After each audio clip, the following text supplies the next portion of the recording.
é o programa Debate Brasil, produzido pela AEPET, Associação dos Engenheiros da Petrobras, e transmitido por uma rede de TVs comunitárias para todo o país. Nós vamos conversar hoje com o presidente da AEPET, Fernando Siqueira, para reabrir a discussão sobre os problemas do pré-sal, que andaram um pouco, ainda vagarosamente, mas andaram um pouco no Congresso e parece que andaram para pior, não é? Houve uma melhora, né? Nós fizemos uma análise mais detalhada do projeto do governo. A melhora foi pequena, quer dizer, em relação ao que... No projeto do governo, mas o que está sendo discutido pela Câmara, melhorou o que já tinha melhorado ou piorou? O relator piorou o projeto do governo. A gente, no começo, o projeto do Fernando Henrique era tão ruim, era tão entreguista, que quando o presidente Lula mandou o projeto, a gente teve assim, uma espécie de um alívio, né? Que, por exemplo, na legislação oriunda do governo Fernando Henrique, nós tínhamos o contrato de concessão. O contrato de concessão dá a propriedade do óleo a quem produz. Então, nesse contrato de concessão, ele ficava com 100% do óleo e dava um percentual ao governo do óleo lucro, quer dizer, abatidas as despesas de produção, abatidos os royalties, abatido tudo, ele dava ao governo um percentual que varia de 0 a no máximo 40%. Quando, por exemplo, na Arábia Saudita, o governo fica com mais de 80%. 89% na Arábia Saudita. Né? Então, a Arábia Saudita está longe de ser um país comunista. Exato, exatamente. É um país a média feudal, mundial dominado pelos interesses americanos. A média mundial de participação dos grandes países produtores é 84%. 84%. A gente estava recebendo em torno de 20%, porque esse 0 a 40 varia em função do volume produzido, né? Então o atual volume produzido dá ao governo 18%, que é um absurdo completo, né? Então o projeto era muito ruim. Quando a gente viu o projeto do governo, num primeiro momento a gente sentiu um alívio, quer dizer, o contrato de concessão passa a ser substituído pelo contrato de partilha, em que o governo é o proprietário do óleo e dá uma parte para o produtor, em óleo, né? Só que quando a gente foi examinar, fazer uma simulação matemática, né, disso aí, que a gente vai tentar explicar um pouco, tivemos um susto. E houve uma melhora, mas não seria a melhora que seria ideal, né? Muito longe do ideal. E o relator, como você falou, piorou mais ainda o projeto do governo. Então vamos tentar explicar isso assim teoricamente para o ouvinte, né? Para o telespectador. Da forma como o governo propôs, o problema é a continuidade dos leilões, né? Que leilões não tem nenhum sentido continuar, mas... Se do ponto de vista da EPET, o ideal era voltar ao regime original da Petrobras, entrega para a Petrobras. Monopólio da União e a Petrobras executora. Já foi ela que descobriu, não foi nenhuma multinacional, foi a Petrobras, né, que descobriu. E que tem a tecnologia. Pois é. Então, fizemos uma simulação, mesmo no atual projeto do governo, nós teríamos a seguinte situação. Supondo que o custo do barril produzido é esperado ser $30, o consórcio produtor recebe isso em óleo. Quer dizer, ele gasta dólar para fazer a instalação, porque dólar todo mundo tem, até porque nos Estados Unidos é $20 a vontade, né? Com essa crise aí, eles emitiram carrada de dólar sem sacrifício nenhum.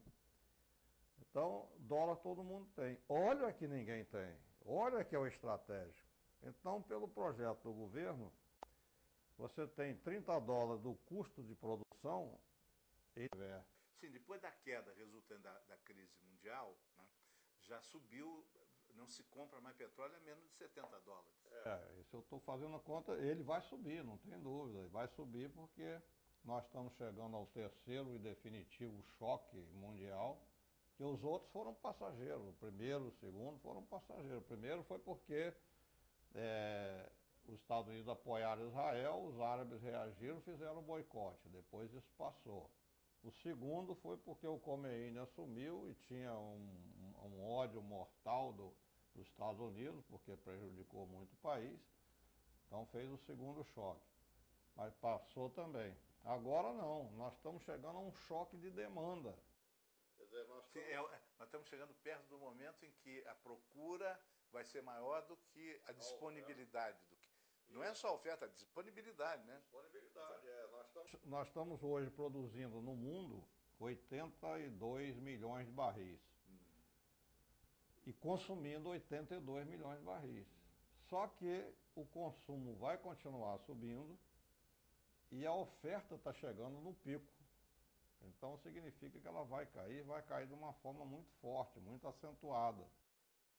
Então, Quer dizer, esse petróleo que está no mínimo a $70 hoje, volta logo para abater a barreira dos 100 e vai embora. Vai embora, não tem dúvida, porque nós pegamos um gráfico aí na internet anteontem que mais ou menos representa o que a gente está falando. Então hoje nós estamos produzindo mundialmente 82 milhões de barris de petróleo. Em 2020 estaremos produzindo 60, cai de 82 para 60. Em 2030 cai para 30. A produção cai de 80 para 60. 82 para 60. Mas o consumo não cai de 80 para 60. Continua subindo. Então, nesse gráfico, ele aponta que em 2030 a produção mundial vai cair para 30 milhões de barris, de 82 para 60 para 30. E o consumo vai chegar a 120 milhões de barris por dia. Então você tem uma defasagem de 90. De onde é que se vai tirar esses 90 mil? E tem Uma série de gráficos aí dos especialistas que fala que as grandes descobertas já ocorreram. Não tem chance de ter grandes... Essa foi a última. Essa foi uma das últimas. Tem o óleo da Venezuela, que é um óleo pesado e tal, pode dobrar a reserva da Venezuela, mas isso não é nada. Agora estão começando a surgir no jornal registros ainda tímidos de que essa sofreguidão toda em relação ao socorro ao Haiti depois do terremoto é porque parece que o Haiti também tem muito petróleo.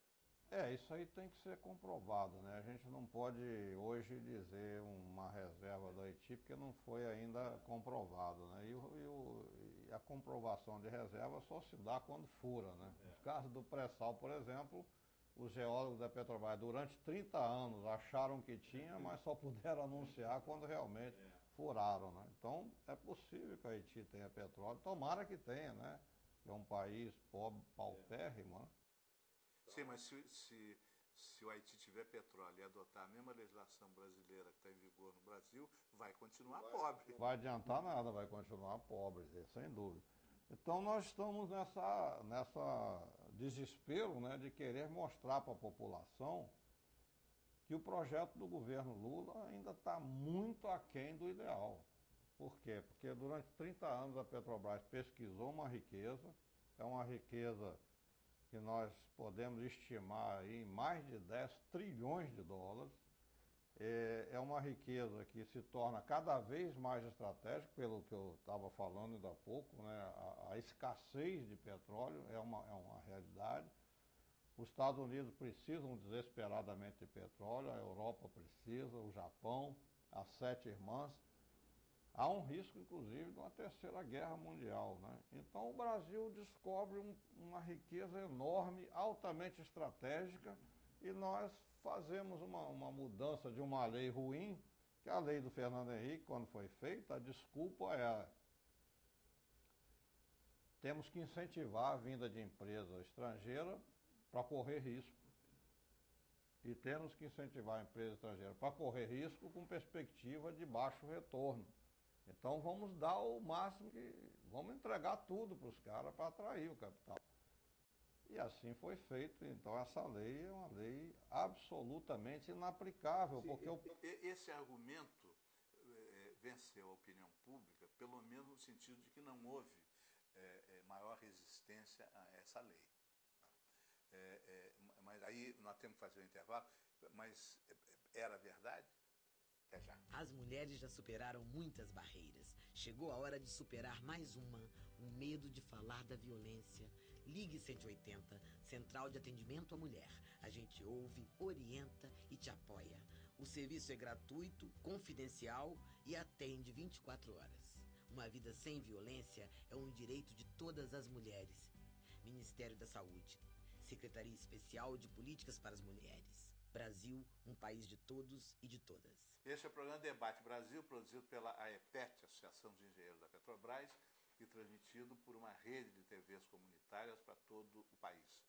Nós estamos conversando hoje com o presidente da AEPET, Fernando Siqueira, sobre as perspectivas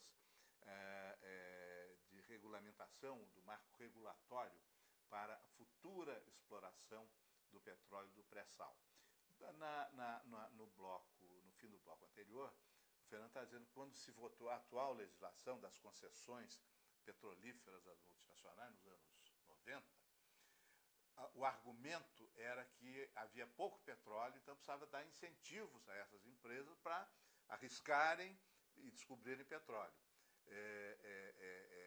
Isso era verdade ou era só pretexto? Esse é um pretexto para amortecer a opinião pública, né? Porque, na verdade, o petróleo no mundo só tem duas alternativas: ou é monopólio estatal ou é propriedade do cartel internacional. Então, o cartel internacional atuou junto ao governo Fernando Henrique para mudar a legislação. Mas a desculpa que fez com que as pessoas aceitassem, né, passivamente, foi de que era necessário incentivar a vinda de capital externo para poder investir em novas áreas, etc. A começar, eles não investiram um centavo em novas áreas, só foram comprar onde a Petrobras já tinha explorado. Então não houve área nova. O único que ofertou para comprar área nova foi a própria Petrobras. As estrangeiras, nenhuma área foi cotada por eles para comprar. Um dia a Petrobras tinha descoberto indícios promissores e eles foram. Que foram para lá. Né? Mas então, acharam pouca coisa, né? Hoje nós temos aí o pré-sal descoberto pela Petrobras, depois de 30 anos de pesquisa, do qual 28% já foi vendido. É vendido no segundo leilão um bloco para a Shell, né?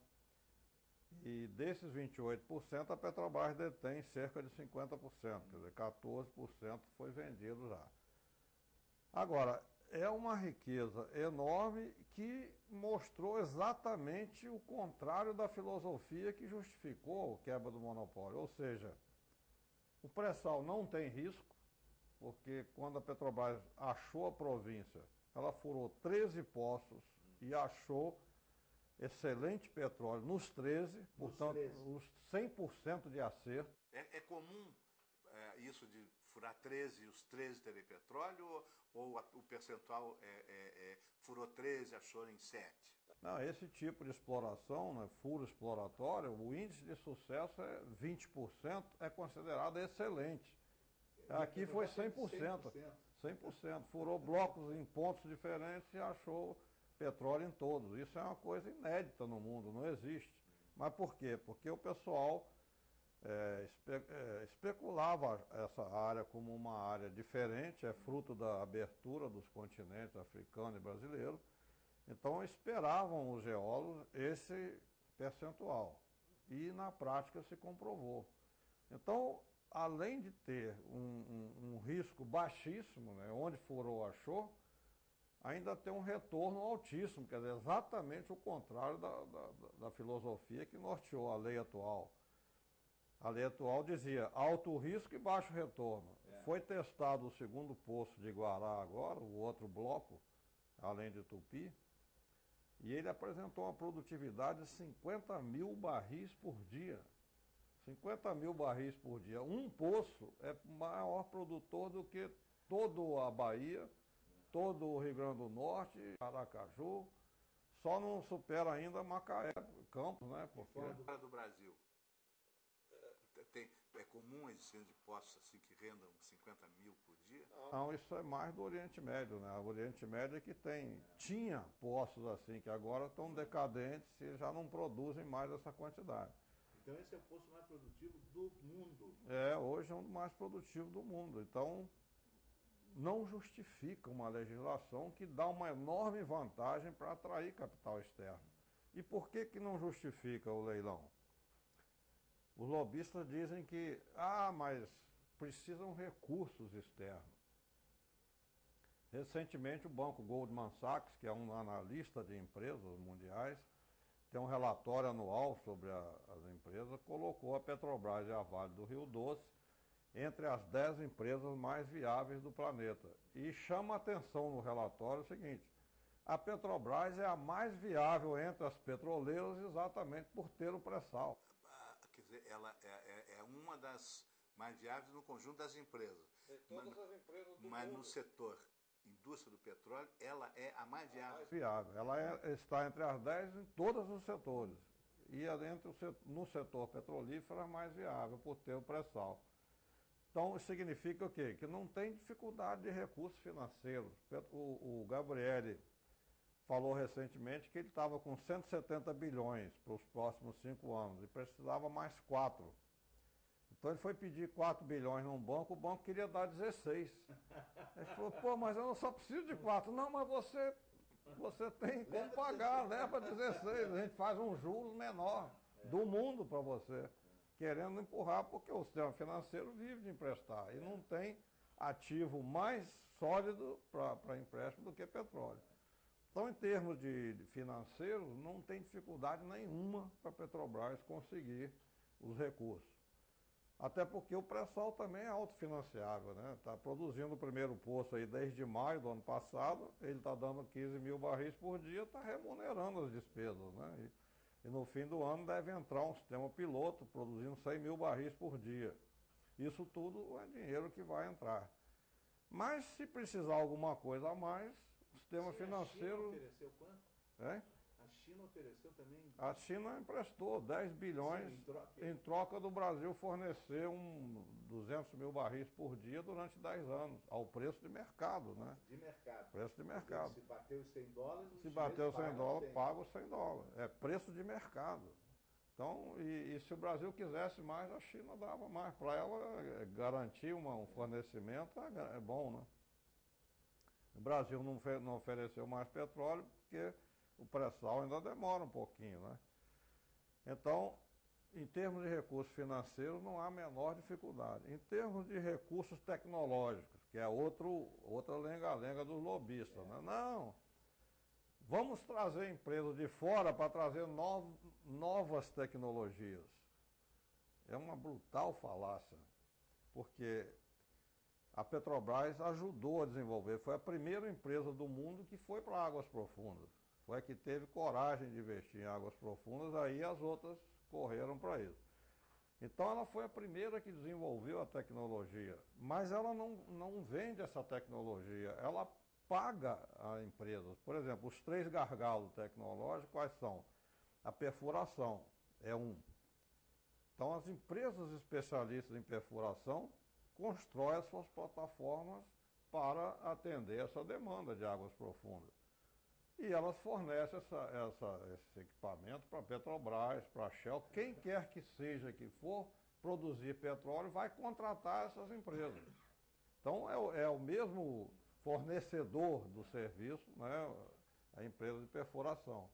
A parte de completação submarina é um conjunto de válvulas comandado remotamente, também é fornecido por empresas internacionais especialistas, cujo projeto foi praticamente desenvolvido, aperfeiçoado pela Petrobras no centro de pesquisa com subsídio dado pelo pessoal de Macaé. Então, a Petrobras não patenteou isso, porque ela não fabrica, então ela cedeu essa tecnologia para ter em troca os equipamentos. Então, essas empresas fornecedoras desse equipamento fornecem para ela, para a Shell, para qualquer outra que entrar no mercado. E temos a linha flexível, que é a que leva o óleo do fundo do poço, desse conjunto de válvulas da completação submarina, até o navio. Então, essa linha também, a Petrobras criou uma tecnologia junto com os fornecedores para, por exemplo, vencer a baixa temperatura sem congelar o óleo. Lá no fundo do pré-sal está em torno de 4 graus. Então, se você não tiver um isolamento térmico bom, você congela o óleo e não passa mais nada. Então, tem que ter um isolamento térmico, tem que ter um sistema de flutuadores para aliviar o peso da linha. E, além disso, a Petrobras ainda desenvolve polímeros, que são produtos químicos que ajudam o petróleo a não congelar. Então, toda essa tecnologia a Petrobras desenvolveu junto com o pessoal. Se vierem aqui Shell, Chevron, British Petroleum, quer dizer, vão estar usando tecnologia que se deve à Petrobras. E vão usar a mesma tecnologia, os mesmos fornecedores que a Petrobras usa. A substituição do sistema de concessão pelo sistema de partilha continua sendo um pedágio que o Brasil paga a interesses estrangeiros, é isso? Porque se continuarem os leilões, sim. Porque você veja só, além do cara não fazer nada, como você disse, que quem vai produzir é a Petrobras, tá certo? E ele vai só usufruir uma grande parte, 50%. Na verdade, ele é um intermediário de recursos tecnológicos e financeiros. O que ele vai fazer? Ele vai pegar um dinheiro no banco, dá para a Petrobras, quer dizer, ele tem 70% do custo aí, ele investe 70%, a Petrobras 30%. Mas ele não faz nada. Então ele só pega dinheiro no sistema financeiro, repassa para a Petrobras executar. E com isso ele fica com 50% do óleo produzido. É um absurdo isso. Comparando agora, vamos dizer, com a situação do Oriente Médio, quanto é que custa um barril de petróleo no Iraque com toda aquela máquina militar multinacional que está instalada lá para proteger o domínio estrangeiro sobre o Iraque? Há uns 5 anos atrás a gente tinha esse valor que era em torno de $100 por barril. Era o custo do aparato bélico. O petróleo iraquiano custa $100 o barril. O petróleo do pré-sal, sem necessidade de um único soldado americano, custa 30. Custa 30, exatamente. Então, por isso, quer dizer, hoje, há 5 anos a gente fez esse estudo, era $100 por barril. Provavelmente houve a deflação do dólar, etc. Deve custar hoje 150, por aí. E tem outra vantagem comparativa. Não tem homem-bomba no pré-sal. Exatamente. Né? Não tem homem-bomba, não tem guerra, não tem terremoto, não tem nada. É simplesmente produzir o óleo. Então você chamou atenção num fato importante. Né? O óleo, para ser produzido, o custo de produção é baixo. Mas manter esse petróleo sob controle é altíssimo. Diríamos hoje em torno de $150. Bom, no Congresso brasileiro há um número pelo menos expressivo de parlamentares que estejam conscientes dessas questões? A gente tem conversado com muitos deles, mas lamentavelmente o lobby internacional atua muito fortemente no Congresso. Para você ter uma ideia, esse ano já aconteceram 5 audiências públicas promovidas pelo IBP, que é o que congrega o Instituto Brasileiro de Petróleo. Na verdade, é um instituto que defende interesse estrangeiro. Ele é integrado pelas 7 irmãs e pela BR da Petrobras. Né? E agora tem novas irmãs no mercado. Então, a Repsol, por exemplo, não é a tradicional das 7 irmãs. Era uma empresa espanhola, estatal, e foi comprada pelo Banco Santander. O Banco Santander é um braço do Royal Scotland Bank. Royal Bank of Scotland. Pertence à família Rothschild, que é a dona da Shell, que é a dona da British Petroleum, que junto com Rockefeller são os donos das 7 irmãs. Então é uma irmã mais nova. Ela fez o presidente do IBP, João Carlos De Luca, ex-Petrobras, e recentemente o De Luca saiu da Repsol. Ainda perguntei para ele se saiu para ficar só por conta do lobby do Congresso. Que ele já conseguiu fazer 5 audiências públicas no Senado, 2 na Câmara, esse ano, no ano passado, 2009. cada audiência pública com 5 mesas de debate. Então são 5 audiências no Senado, são 25 mesas de debate. Cada mesa com 2 lobistas de peso. Então você teve 25 vezes 2, 50 palestras dos lobistas. Você tinha o próprio De Luca, todas elas ele estava, o Haroldo Lima, o Davi Zilberstein, o Eloy Fernandes de Fernandes, ex-diretor da ANP, o João Forma, Adriano Pires, todos esses que trabalharam pela quebra do monopólio estatal do petróleo. Estavam lá falando, mostrando que a legislação atual está boa, né? Enganando os senadores, né, de que a legislação atual está boa. Então nós pedimos para fazer um contraponto, para dizer o outro lado da história, né? Porque meu pai dizia, toda história tem 3 versões, a minha, a sua e a verdadeira. Então a gente queria dar outra versão, né? Nos deram 5 minutos em uma das 50 mesas. 5 minutos. Enquanto os caras falaram 50 vezes, 30 minutos cada um, nós tivemos 5 minutos. Então é uma desigualdade de informação. Fora o fato de que a nossa imprensa manipula a opinião pública, né? E confunde a opinião pública, coloca essas falácias que não tem recurso, que tem que trazer tecnologia, que o leilão é importante para o Brasil, que a legislação atual é boa porque foi ela que gerou o desenvolvimento. É mentira. Quem fez a Petrobras deslanchar foi a intenção do Fernando Henrique em desnacionalizá-la. Porque durante 25 anos, por uma absurda exigência do governo, ela foi obrigada a vender petróleo abaixo do que comprava. Ela comprava, em média, por $25 o barril nesses 25 anos e vendeu por 14. Criou-se até uma conta petróleo, né? Que a diferença era contabilizada nessa conta, que mais tarde o governo pagaria a Petrobras. Nunca pagou, essa conta sumiu.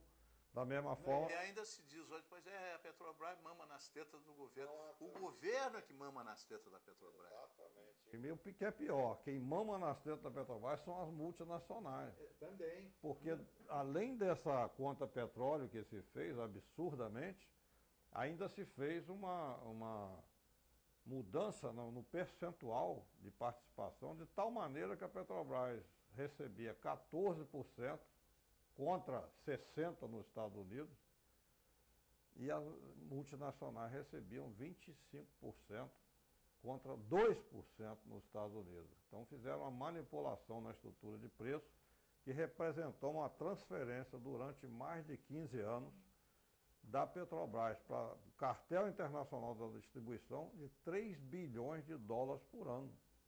Essa modificação que o Fernando Henrique fez como ainda ministro da Fazenda. Nós, infelizmente, estamos chegando ao fim do nosso programa e eu faria a última pergunta. O que é que o telespectador que ouviu essa sua exposição, o que é que ele pode fazer, de que modo ele pode tentar influenciar o senador em quem ele votou, o deputado da região dele, quem ele votou?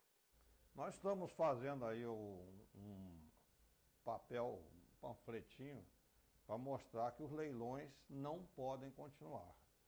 Então nós precisamos de um apoio da sociedade como um todo. Cada cidadão procure um comitê da sua cidade. Vamos fazer um movimento nacional contra os leilões.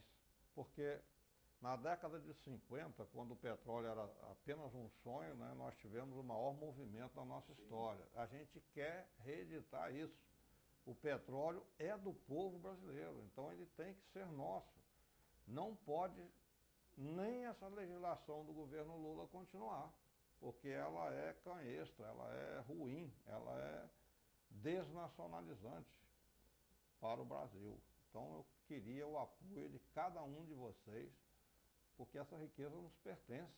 E essa riqueza pode ser um divisor de água que vai fazer o Brasil, de eterno país do futuro, o país do momento, o país do presente, porque é uma riqueza acima de $10 trilhões, sem contar que ele é absoluta e cada vez mais estratégico. Com esse poder nas mãos, o Brasil pode tirar um proveito fantástico para o povo brasileiro. Então é preciso que nós resgatemos a propriedade disso para nós, brasileiros. Obrigado. O programa de hoje prossegue com o nosso caderno cultural Livros na Mesa, produzido e apresentado por Suzana Vargas, da Estação das Letras. Até já.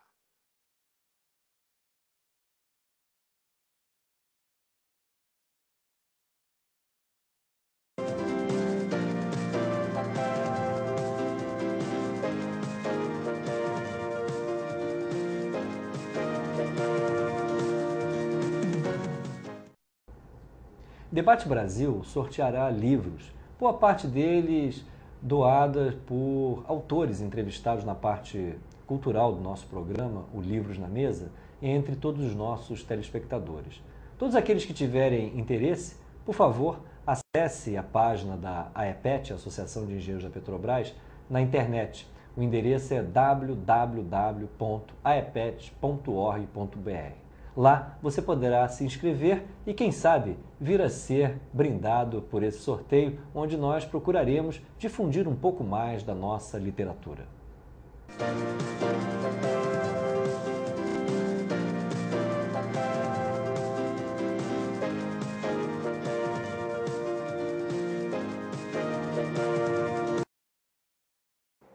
Poesia é o assunto do Livros na Mesa de hoje. E para conversar conosco, eu trouxe aqui o Jacinto Fábio Correia, poeta, jornalista, publicitário, um exímio artesão do livro e da poesia também. Obrigada, Jacinto, por estar aqui conosco. Jacinto, tudo que eu conheço do seu trabalho é a poesia já há muito tempo, né? Desde o início dos anos 90, né, com as publicações todas, já são 10 livros de poesia, um CD. Né? Eu queria que você falasse um pouco dessa tua ligação com a poesia e principalmente da marca da sua poesia, que é um tratamento visual do texto, do livro, da imagem, quer dizer, as questões da imagem ligadas à poesia, né? Fala um pouquinho, então, nós estamos com quase todos, ou se não todos, boa parte dos seus livros na mesa, né, fazendo jus ao título do programa, tá? E eu queria que você falasse, começando pelos os primeiros livros, né, e conversasse e apresentasse seu trabalho. Tá bom. Eu escrevo desde muito cedo, desde os 13 anos, de uma maneira contínua, poesia. Mas eu custei muito tempo para saber que eu queria publicar um livro. Na verdade, eu não queria. O meu barato sempre foi escrever. Publicar um livro era uma coisa não pela dificuldade ou pelo que eu pudesse enfrentar. Eu não tinha interesse mesmo. Quando eu tinha 27 anos, é que esse interesse começou a surgir de uma maneira até meio paralela, assim, muito, muito estranha para mim. Eu acho que eu estava vivendo um grande amor e eu queria... Aquilo me motivou, de alguma maneira, a querer realizar. Eu acho que o livro foi uma forma de realização na minha vida. Então eu tinha 27 anos, foi em volta de 1987, e que eu tive realmente vontade de publicar. E aí eu fiz toda a via crucis de qualquer escritor iniciante, comecei contatos com algumas editoras e... Muito cruel esse contato. E viu que não é fácil, né? Não, muito difícil. E algumas se interessaram, mas eu teria que pagar a edição. E nessa época eu já trabalhava nesse mundo gráfico, com jornalismo e com essa coisa de gráfica. Eu sabia que aquele preço que estava me cobrando eu poderia fazer de uma maneira independente. Independente. Não teria uma distribuição? Não teria. Mas até hoje, já são 21 anos de edições que eu tenho independentes. Eu não vejo a distribuição das pequenas livrarias. Não, eu acho que não tem o valor, isso tem, nessas pequenas editoras. Mas não há uma distribuição tão mais eficiente do que a que eu faço, por minha própria conta. Eu acho que, então, eu acho que eu optei, então, falei, bom, então eu vou fazer porque eu sei quanto custa, como fazer, e fui fazer. Mas eu tinha uma coisa na minha cabeça, Suzana, que era assim, eu tinha um problema de pensar livro de poesia, daqueles livros que eu via vender em bar, que eu achava muito bacana, eu comprava, sempre comprei e tal, mas a qualidade gráfica dos livros ficava muito naquela coisa de mimeógrafo ainda, ou de xerox, que já no final dos anos 80, início dos anos 90, na minha cabeça já não cabia. E eu falei, bom, aquilo eu não quero. Eu não sabia muito bem o que eu queria, mas fazia uma coisa muito... Que desvaloriza o texto, na verdade. Eu acho que a minha poesia ela é muito visual. A minha poesia ela não é rebuscada, eu acho que eu tenho uma poesia simples, mas ela é muito visual. Então eu sempre eu não sabia exatamente o que era. Aí quando eu encontrei a Eliana Soneghetti Pacheco, que é designer de todos os meus livros, e ela começou a fazer perguntas para mim, eu falei assim, que é exatamente isso. Ela perguntava para mim, vem cá, mas o seu livro tem a cara de quê? Tem o cheiro de quê? Se tivesse um gosto de quê? E eu tinha as respostas muitas imediatas para dar. Então, desde o primeiro a gente acabou construindo livros que tinham que ser artesanais. Quer dizer, a determinada poesia pedia uma cor, determinada poesia pedia um formato de papel, e a gente construiu. O primeiro foi Entre Dois Invernos, que já está velhinho, mas eu tenho muito orgulho de tê-lo feito, e que tem muita colagem de papel, muita... Você vê, você tem uma leitura visual dos poemas e tal, que era o que eu precisava. E como eu não tinha dinheiro para fazer um livro colorido, foi a saída artesanal que nós tivemos para fazer o livro. Era em formato de caderneta e tal. E a partir... Não era para reciclado, ainda não tinha isso. Essa coisa. Não tinha. Parece assim. E a partir daí, isso ficou uma marca para mim, que o meu pensamento de livro ficou vinculado à imagem do livro, ao que o poema, ao que aquela ideia do livro pedia. Sem isso, para mim, não tem graça. E aí você começou, então, a publicar, né, com Entre Dois Invernos. O que te deu, assim, depois de Entre Dois Invernos? Porque eu me lembro que eu te conheci a partir de Cenas Nuas, isso. Tá? O que te deu, assim, força para continuar? Você disse, eu quero continuar, eu quero fazer assim. E você, acho que é o segundo, né? É o Cenas Nuas. É o Cenas Nuas, né? Isso. Quer dizer, o que foi o gancho, né, que te deu para o Cenas Nuas? Já tinha um material pronto? Já, porque na verdade quando eu montei quando eu te falei que eu resolvi montar, tentar publicar livros, eu montei 3 livros de poesia para participar de um concurso no Rio Grande do Sul. E eu nunca tinha participado, nunca mais participei, eu acho que não é muito a minha praia, mas eu tinha que começar por algum jeito. E a motivação que eu tive assim foi esse concurso e tal. Então eu já tinha 3 livros montados, um deles era o Cenas Nuas. E o primeiro não estava entre eles, porque eu tinha guardado esses poemas. É uma coisa estranha, né? Eu não botei esse livro no concurso. Eu botei os Cenas Nuas, os Jogos Urbanos e um outro que eu acabei abandonando pelo caminho. Mas os poemas iniciais desse primeiro eu guardei porque, como se eu soubesse que não ia dar em nada aquele concurso mesmo e que eu queria me lançar com aquele. Mas, enfim, eu já tinha o Cenas Nuas e que já era um projeto na minha cabeça, que eu muito ligado a teatro, com essa ideia visual do teatro, por isso que ele é vermelho, como se fossem as cortinas do teatro, na minha cabeça. Porque mais do que, eu acho que livros, eu faço roteiros de poesia. Essa é a minha ideia. Depois tem as performances que você vai falar depois, né? E aí o Cenas Nuas já estava prontinho, eu falei... E eu achava um livro que quebrava um pouco com o primeiro. É uma poética completamente diferente do primeiro. O primeiro livro é um livro muito apaixonado. Eu acho que eu falava pelo coração das pessoas. O Cenas Nuas já era eu falando de mim mesmo e do mundo. Tanto que eu sinto uma ruptura muito grande dos meus primeiros pequenos, poucos leitores, mas que se sentiram um pouquinho traídos assim com a publicação do Cenas Nuas, porque esperavam uma continuação do Entre Dois Invernos, e o Cenas Nuas realmente era uma outra coisa, era a minha ligação com o teatro, com a arte de uma maneira geral. E a motivação de continuar foi isso, já estava pronto, e eu vi que eu podia fazer. Havia um esquema que eu criei com venda antecipada, por exemplo, que é uma coisa que eu falo para os poetas iniciantes. Não tem dinheiro para fazer? Tem sim. Faça a venda antecipada. Eu te garanto que 100 amigos seus, 100 pessoas ligadas a você, vão comprar o teu livro antecipadamente. E você vai poder pagar a gráfica com isso, faça um bom lançamento e seja feliz. Não, uma ideia boa. Claro. Que foi o que, na verdade, essa ideia não é minha, não.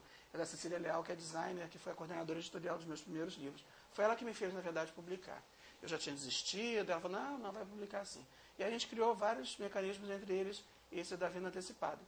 E aí eu comecei a fazer dessa maneira. Depois, vamos lá, quer dizer, a partir dos Cenas Nuas, né? Porque a gente vai depois revendo o seu trabalho, né? A gente vê que foi um livro atrás do outro durante algum tempo, todo ano, ou pelo menos para o concurso. Não é exatamente. Esse? Não é? E depois vem o Derrame das Pedras, que eu não... tá aqui. Esse Derrame das Pedras, né? Mas o diário, esse diário é um dos recentes, né? Esse é de 99. Não é 2000, 99. não, 99, né? Isso. O que você além do tratamento gráfico, Jacinto, o que, quando você faz um livro, os seus livros, você concebe assim como alguma coisa que seja a marca do seu trabalho? Olha, desde o primeiro, eu sempre...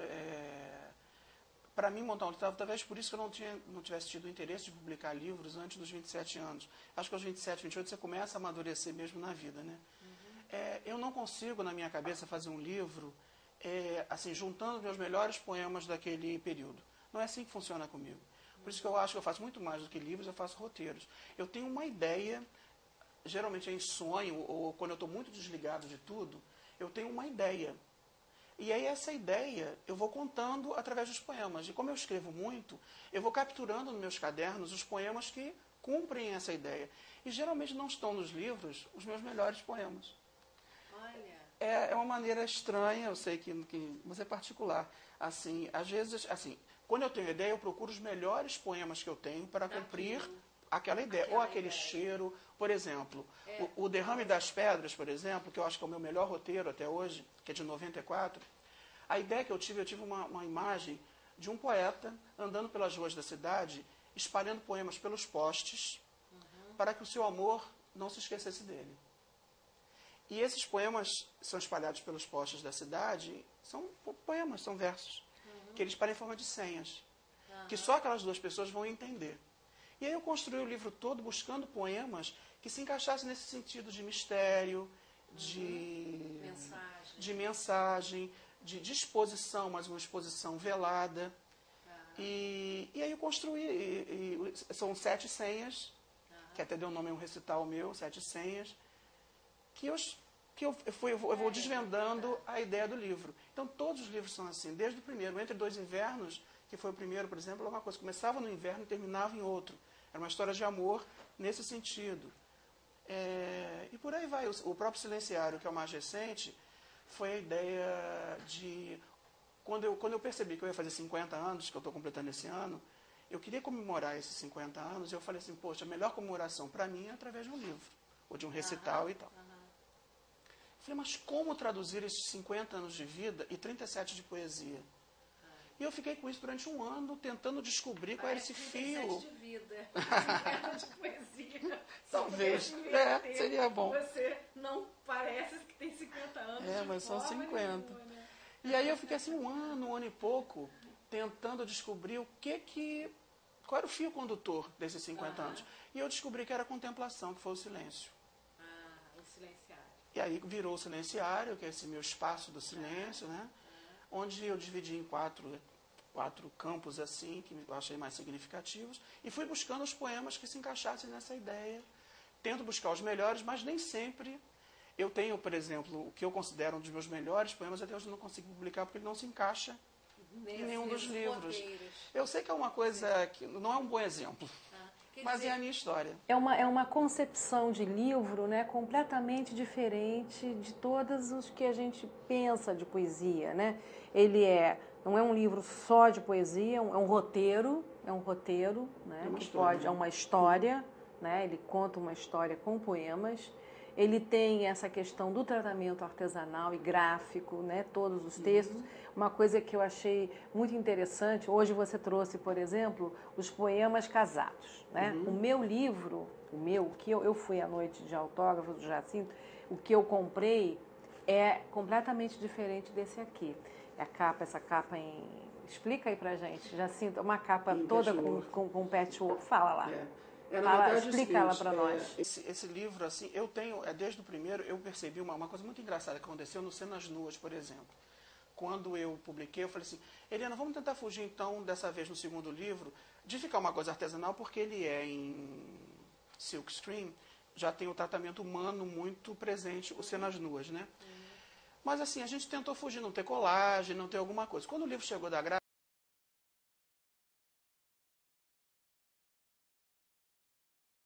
ele veio com 2 erros tão absurdos que nós tivemos que apagar com lápis borracha na época ainda, letra por letra de 500 exemplares de 2 poemas. Então a gente ria muito, a gente falou, gente, é difícil a gente fugir disso. E eu falei, mas olha coisa interessante, cada leitor meu, cada pessoa que tiver acesso ao meu livro, vai ter um livro diferente. porque a maneira da gente escrever aquela letrinha, ou qualquer coisa, não vai ser igual. Aí resolveram fazer E a gente, aí o Poemas Casados já foi uma consequência desse processo todo. Como era um livro meu que eu queria, os Poemas Casados são poemas que eu senti que eles eram grudados, eles não poderiam ser publicados de forma diferente, tanto que a diagramação, quando a pessoa abre o livro, alguns poemas, eles estão buscando o centro do livro. Quando eles são solteiros, eles estão sozinhos na página. Uhum. Então a gente falou, poxa, isso é uma coisa que eu achava bacana que cada um tivesse um. Mas como fazer isso? Cada um tem o seu casamento. E a gente falou, bom, vamos tentar fazer capas. E como era um livro que falava muito da minha avó, que era costureira, e era uma homenagem a ela o livro, de uma certa maneira, eu falei, poxa, eu quero trabalhar com pano. E a gente teve a ideia de fazer 500 toalhinhas, 500 patchworks de pano, cada um com panos diferentes, e cada um ia receber o seu exemplar. E eu consegui cumprir o meu sonho de fazer. O livro trabalha muito com a ideia de sonho, né? Pelo menos para mim. Quando eu vejo a realização de um livro, eu fico, gente, como é que eu consegui fazer? Porque envolve muita coisa além de dinheiro, eu acho que envolve muito a tua história emocional, é muita coisa envolvida. Mas deixa eu te falar uma coisa. Eu queria agora me concentrar um pouco no silenciário. Okay. Antes de entrar no silenciário, eu queria dizer uma coisa que eu acho bonita nessa ideia.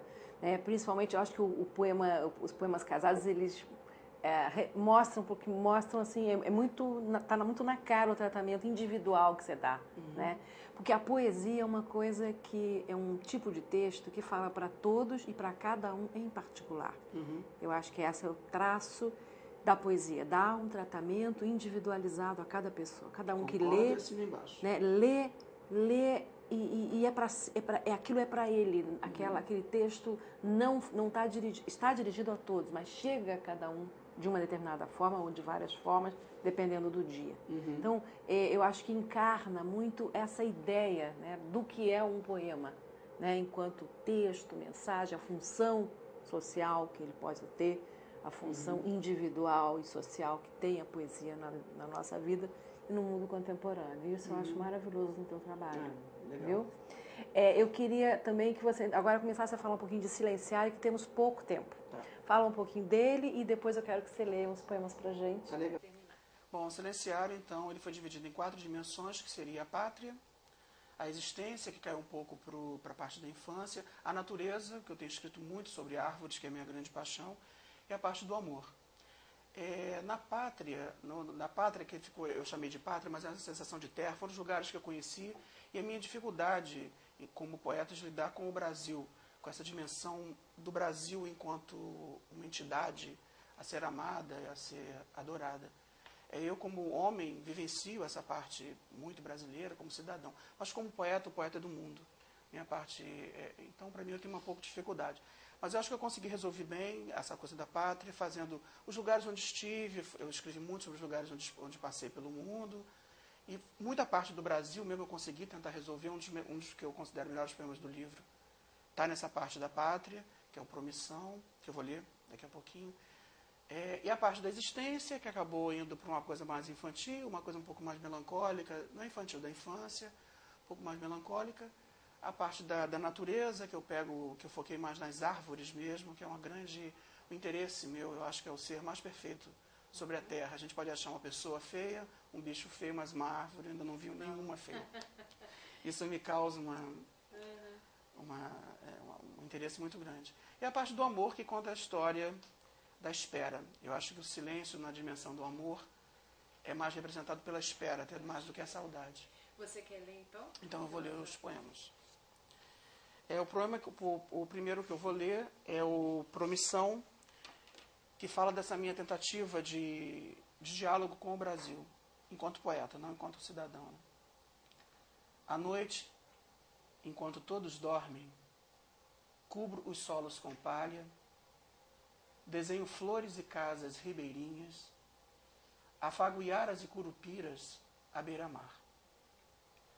Ajeito a fantasia de bate-bola das estrelas, sopro nas árvores as franjas palmeiras, escovo as costas caboclas das montanhas.